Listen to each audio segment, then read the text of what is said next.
Grand Rising, good afternoon, and good night to the beautiful entity watching this video. It's your boy Divine Messenger. We're about another message. And understand, today we are at, once again, we're at bliss. If you want to see just what I see, look at that divinity right there, man.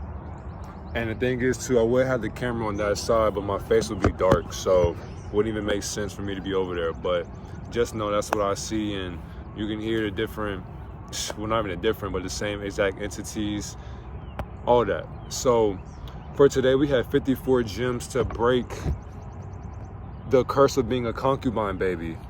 And you know, a lot of these conversations, a lot of these thoughts that go on they're unheard of for a reason, because you're not able to be in the same exact room or the same exact environment to where these thoughts are able to come into fruition. So you'll probably think to yourself, what is a concubine baby?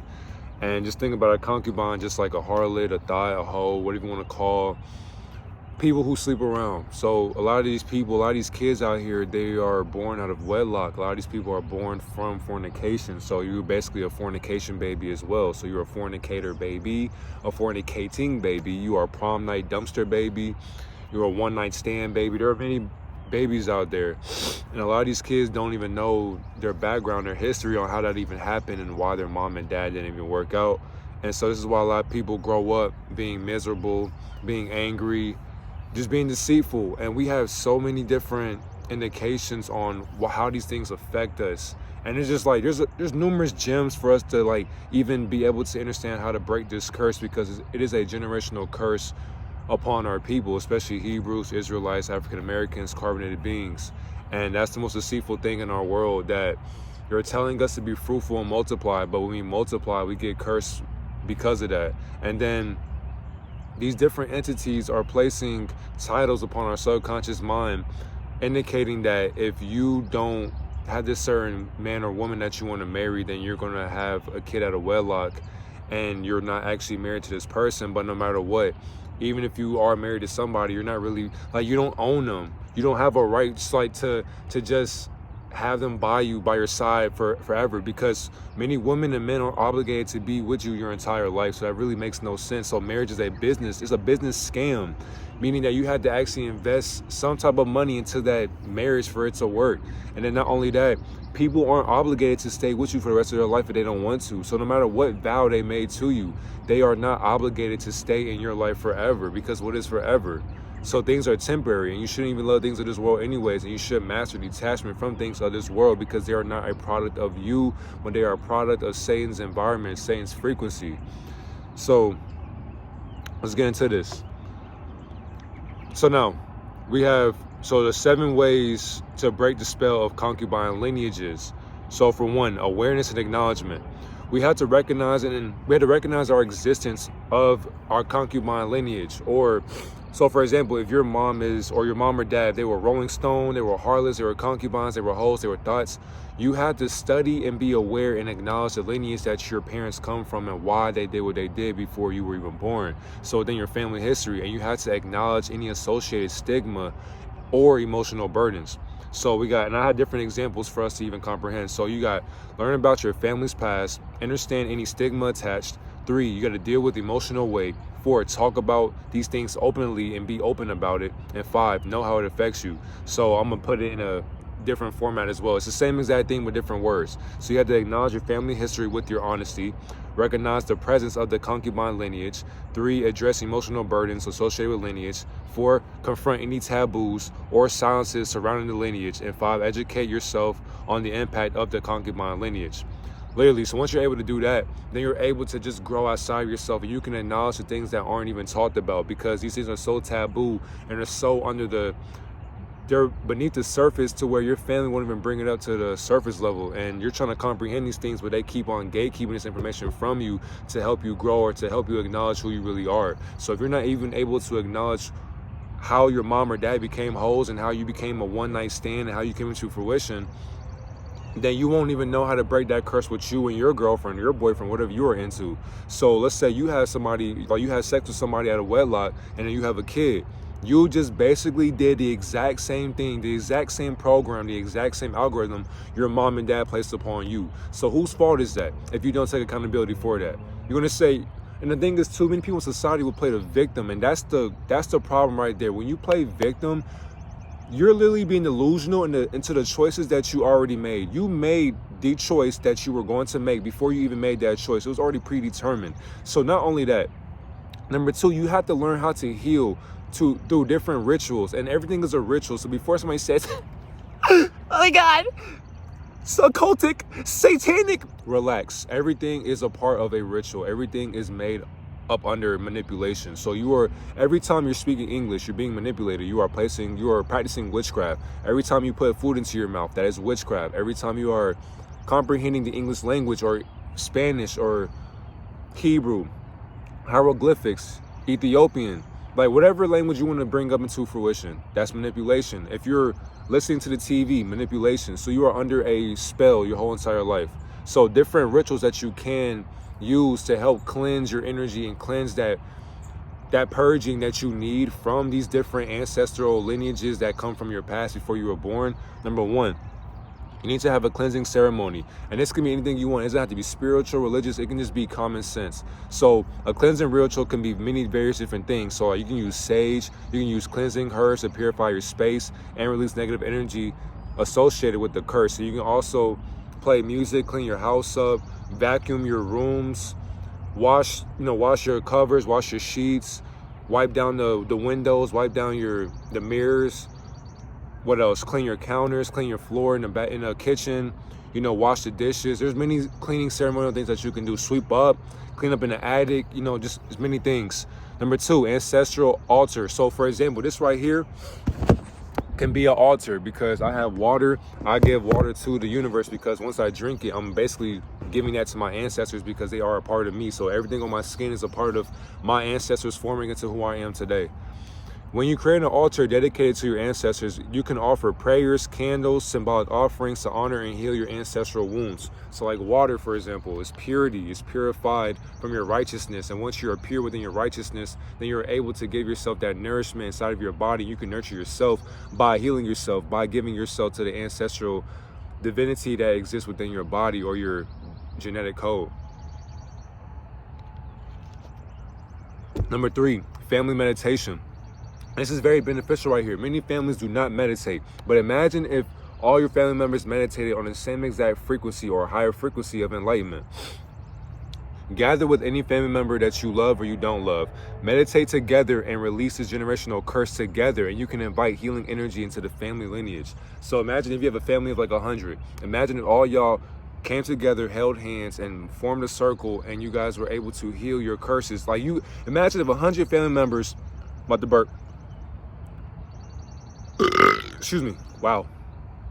Imagine if 100 family members, including siblings, cousins, aunts, grandparents, whatever, mom, dad, if all of them were conscious of their curses and how they got cursed and why they chose that curse and why they programmed you to be under that curse. Imagine if your family knew that and you were able to discuss that amongst each other, and then you were able to heal that collectively. Imagine how powerful all 100 of you would be in that whole family.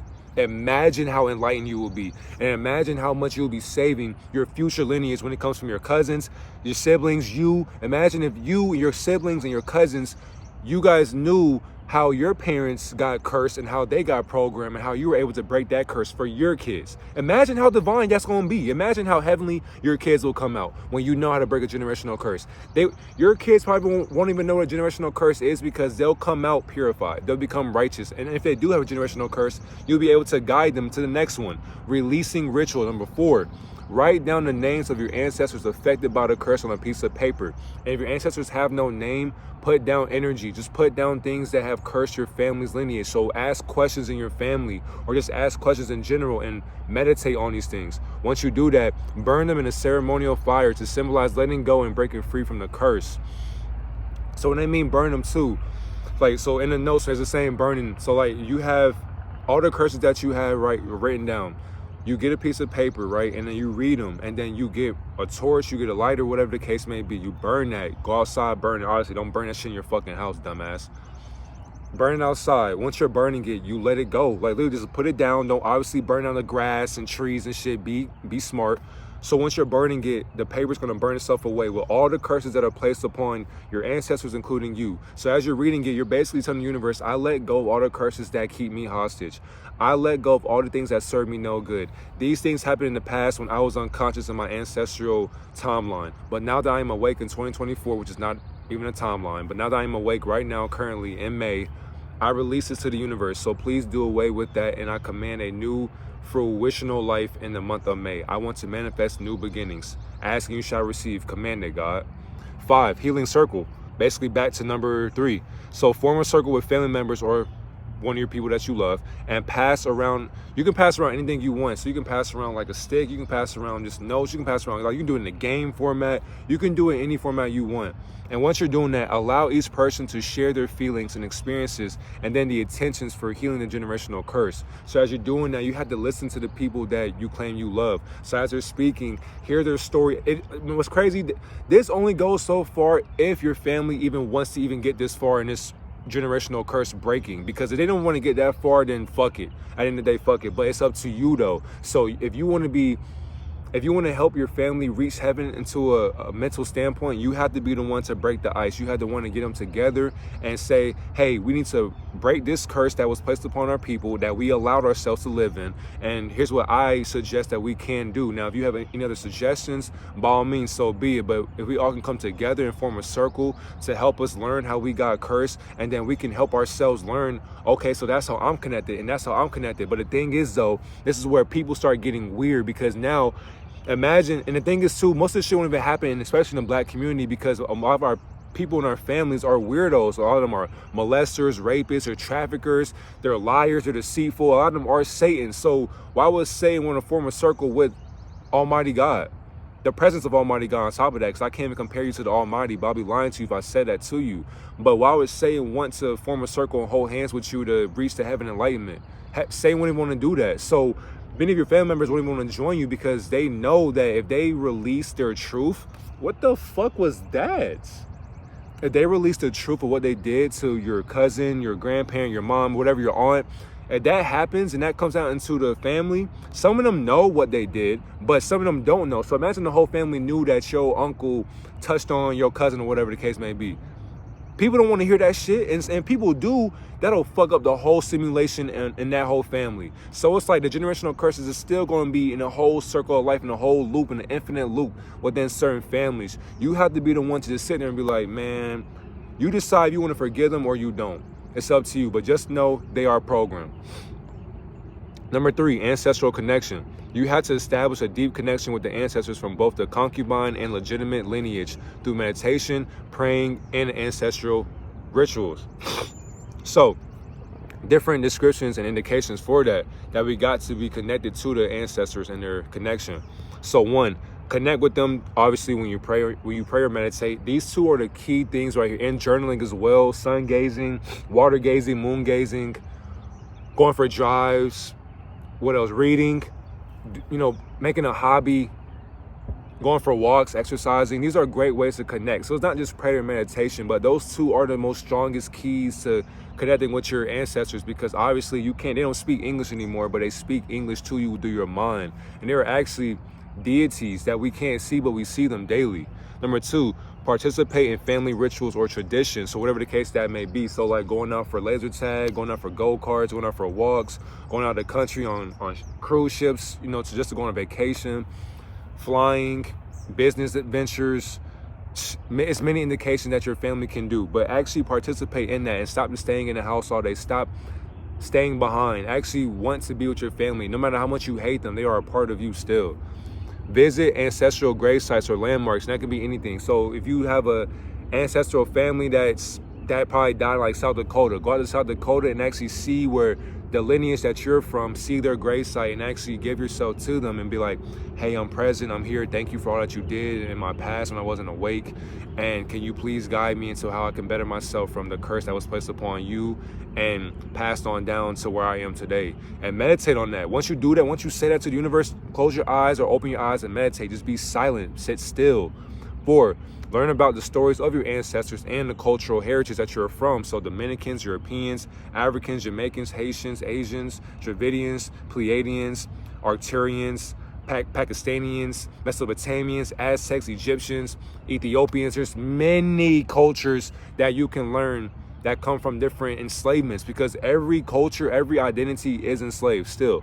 Number 5, honor your ancestors with offerings or remembrance. So once again, always water, always giving out water, because that's the star system that I come from, that my ancestors come from as well. So I honor them by giving them what they want or they desire, because when we're fasting, we usually drink water, or we're just dry fasting. So because of the water, that just helps us stay pure. It helps us stay focused, that no matter what, we always got the Almighty on our side, no matter what form it's shaped in. 4, forgiveness practices. Practice forgiveness towards your ancestors and your family members involved in the concubine lineage, or the whole lineage, or the harlot lineage, or releasing resentment and emotional attachments. Literally. So you have to release the resentment you have for your dad or your mom. If your dad slept with 20 women and you came out with like 50 siblings, forgive him. He's unconscious. If your mom got 5 baby daddies and you got like 10 kids on your mom's side, forgive her. She was unconscious. She was just having fun. It is what it is. You can't do shit about that. That was her past. She can't change it. Stay in the present right now, because you got a past as well. You're no better than her. So if you judge your mom or your dad, you're judging yourself for what you don't know and what they went through to get to you.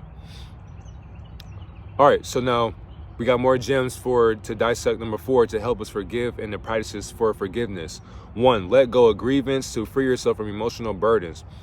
And this is a great one right here too, because whatever happened to you in the past, you had to let go of that. And it's easier said than done, but once you let go of what happened to you in the past, and you'll be able to not only let yourself go from the past, but you'll be able to grow into your future currently. Number 2, release resentment and bitterness towards your family members involved in a concubine lineage. So all the people that did you wrong, are the people that are from the whole lineage, from them being not even a wife or a husband, but them just being, that side chick or the side nigga. Forgive them for that, because it's like, damn, you could have moved smarter. You could have did this. You could have slept with this person and married them, but you didn't. Forgive them for that, because you have to release that. And being bitter towards them makes no sense, because you're just literally you're just being bitter towards your own ignorance. You're mad that you can't comprehend what actually didn't happen. Did it happen? Yeah. But were you a part of it? Did you see it? No, you didn't. The only thing you did was hear about it. Once you heard about it, once you felt it, then you embodied it and you thought about it. And so now you lived it out through your subconscious mind. So you basically placed your own spell upon your subconscious mind, and your subconscious mind believed it. Not only that, it believed it so much that every day you thought about it, you couldn't release that from your current situation, because you were stuck in the past. And the past didn't even happen to you, but it happened for you to be here. So without that past, without your mom or dad being a hoe, you wouldn't even be here. So thank them for that. Number 3, offer forgiveness as a gift to yourself, allowing healing to begin. Literally, so forgive yourself for what's going on. Once you forgive yourself, you begin to heal. You have to forgive whatever happened, because it happened to you once again for a reason. And once you keep doing that, you'll be able to heal beyond the exponential rate that you were able to even comprehend. And once you're able to heal, you can heal not only yourself, but other people in your family and outside your family as well that need to do the exact same healing. That's exactly why this video is being made, because we have to heal. It starts with us. 4, choose compassion over blame. Understanding that everyone carries their own pain and struggles. Literally, you have to just always love and stop playing the blame game. Oh, he did this because of that. She did that because, you have to love these demons, because the person that did you wrong, or your mom or dad wrong, that was a program placed upon their subconscious mind. So once again, before you even born, people were still getting enslaved through programs from their algorithm in their DNA, or through their simultaneous simulation that they're living in. So many people are living in their own simulation unconsciously, and they're not able to even comprehend their programs that are being programmed into their mind every single day. So you have to show that love and that empathy. You have to show that love and compassion towards them, that integrity, that dignity. You have to become morale upon what they did in their past. And you have to forgive them, because if you don't forgive them, then you won't forgive yourself, and you'll live with regret. And once you do that, you'll come right back into the simulation. 5 is reclaiming our identity. So once you embrace and celebrate your unique identity and your heritage of people within this concubine lineage, then you begin to reclaim your pride and your dignity. That's crazy how we brought that right in there. So 5 gems that help us reclaim our identity. Number 1, embrace what makes your family unique. So that means your family's a bunch of jokesters. Embrace that. Love to laugh with them. Love to make jokes with them. Love to crack jokes on each other.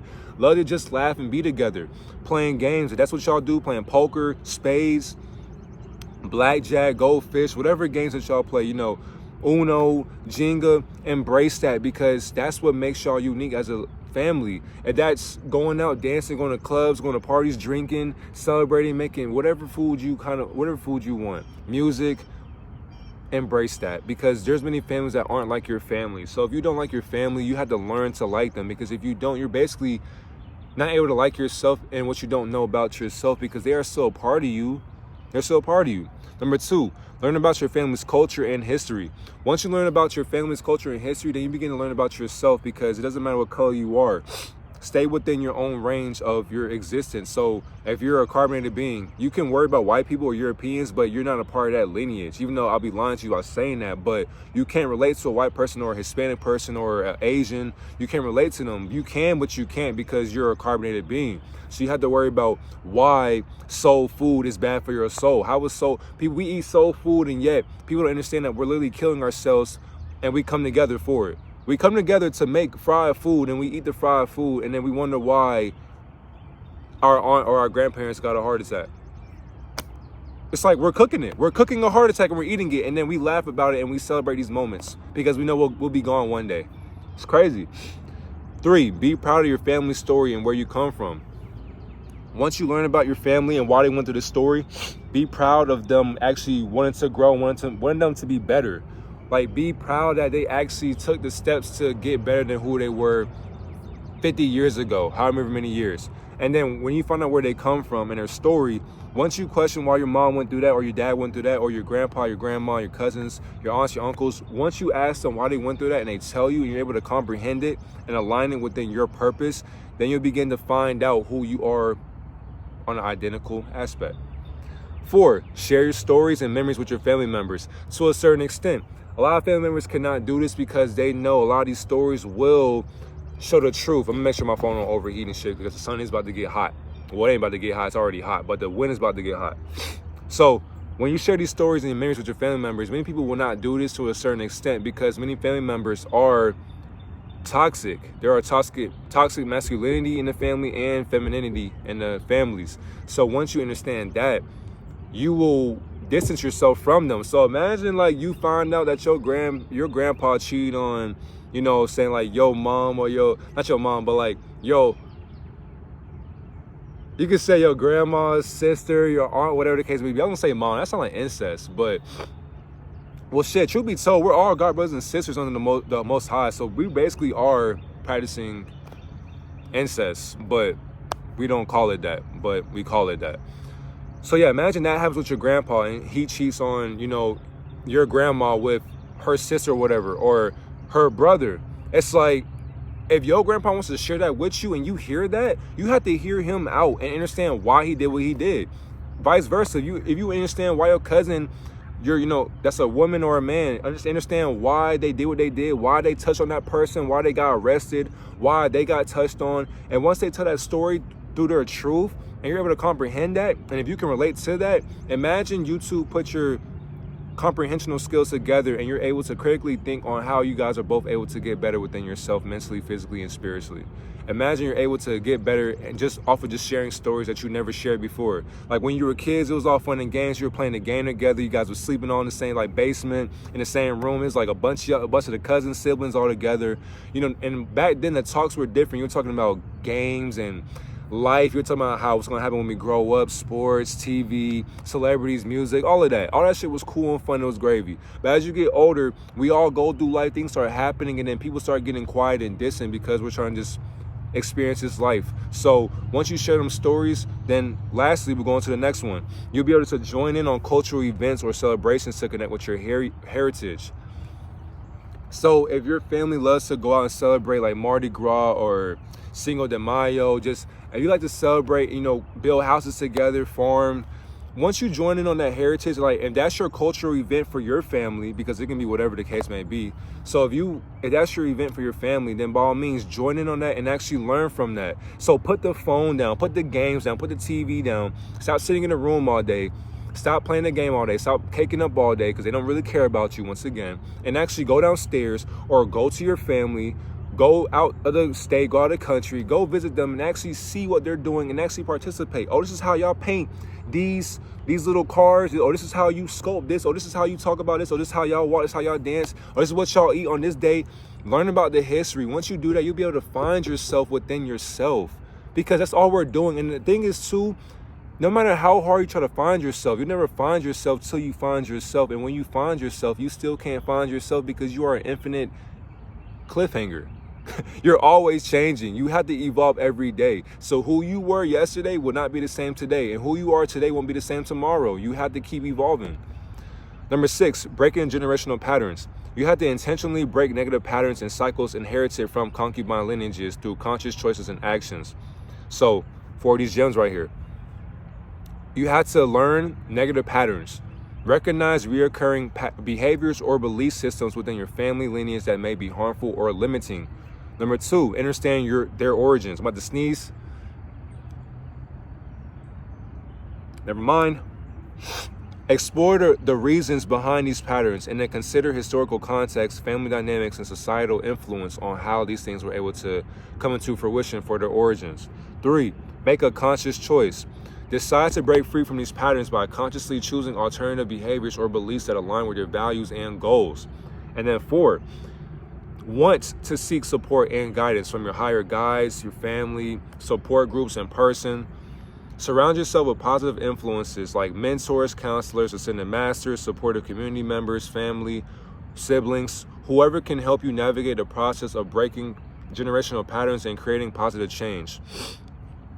And so I also wanted to go deeper within the number 1 for identifying negative patterns. So I have three gems for that as well. So 1, recognizing reoccurring patterns or behaviors. We had to take note of any repeated actions, reactions, or attitudes that have persisted across generations. Literally. So once you take note of that, you'll be able to understand Satan's program within people's egos in your family. So you'll be able to understand why a pedophile thinks this way, why a molester thinks this way, why a rapist thinks this way, why weirdos think this way. You'll be able to think like that. 2, identifying limiting beliefs. Pay attention to any deeply ingrained beliefs or attitudes that may be holding your family back from growth or success. Literally, once you're able to do that and you can pay attention to that, then you'll be able to identify where you fit into this limiting belief system, a part of your family. And you'll be able to identify how your ancestors allowed this to stain your bloodline.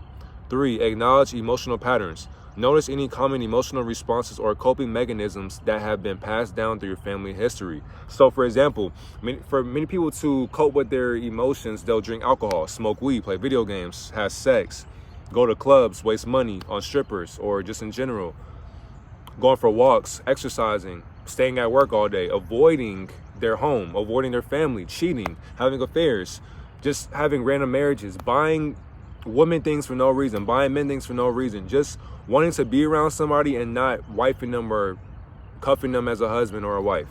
It's like people will do these things to cope, but it's like, stop getting somebody to join in on your coping mechanism and just cope within yourself, so that you don't have to get somebody to be on the same type of frequency that you're living in, which is a negative frequency, which is you and your generational curse, and you're comfortable in it. Don't let somebody join in on your comfortable curse.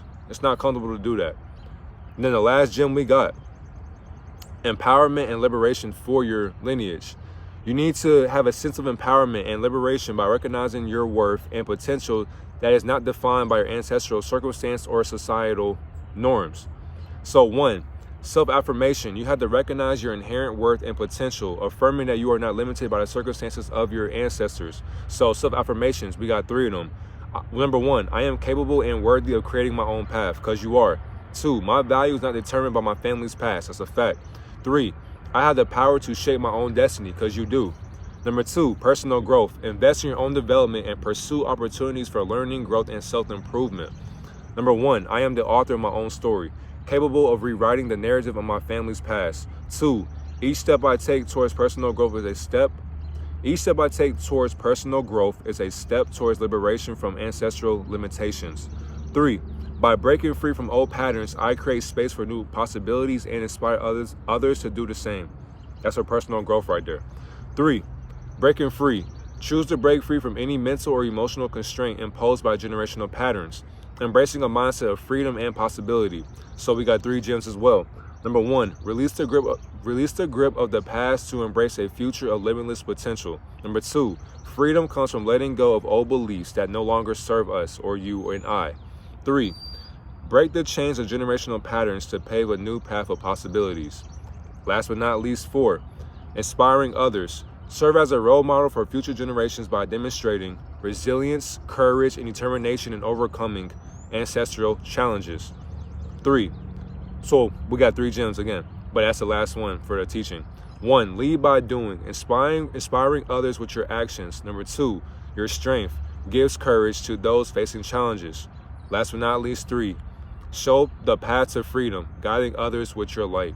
So show the path to heaven, guiding others with your light to heaven or divinity. But I appreciate y'all for watching this video. Hopefully you learned at least one new thing. It was 54 gems that we brought down, but hopefully you learned at least something new for you to help grow your generational curse and actually help you break that shit. So no matter what, though, we're always going to be cursed as long as we are living in our ego. So even though we are all cursed, it's best for you to at least know the curse, and then instead of being unconscious about it. So it's like, if you're more conscious about your curse, at least you know how to break it and heal from it, and then move on with your life instead of just living in it and wondering why you can't heal from a generational curse that your ego allowed itself to be under. Have a great, wonderful day. Make sure you learn something new. Make sure you grow. Make sure you get some nature, sunbathe, meditate, and just grow and be better than who you were yesterday. I love you so much. Have a great, wonderful day, God and Goddess.